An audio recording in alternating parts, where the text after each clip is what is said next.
Mr. President, can you react to the FDA's decision today to withdraw its recommendation for hydroxychloroquine and another malaria drug, saying it's no longer considered reasonable as a useful treatment for COVID?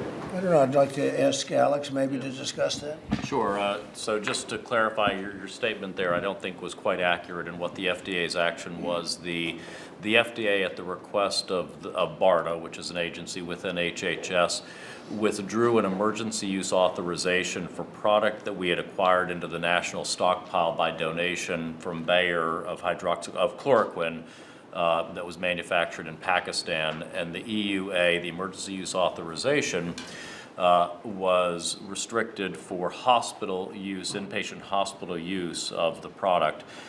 With the FDA finding that they don't see enough data to support hospital-based use for those who are the most extreme cases of patients who've been hospitalized, they took that restriction off. They took the emergency use authorization off.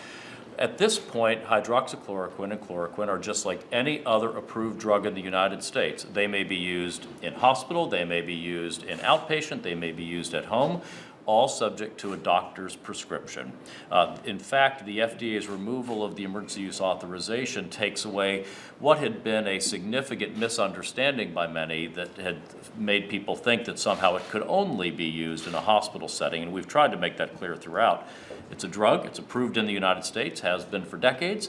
If a doctor wishes to prescribe it working with the patient, they may prescribe it for any purpose that they wish to do so, and this actually removes a potential barrier to that. So it actually uncomplicates it. It does. In a way. And I think that's probably, your question was a very inaccurately stated question. I didn't mean to pose it inaccurately. I believe what it said specifically was that it's no longer reasonable to consider it an appropriate treatment. Only in the hospital, it said the data in the hospital setting was not supportive. We continue to study in outpatient settings as well as preventive. That data is not yet in. Are you suggesting that the data in the hospital setting is not something you would take seriously? No, that's why the FDA acted, was that they looked at the data and they removed the emergency use authorization for hospital setting use of the chloroquine that was the Bayer product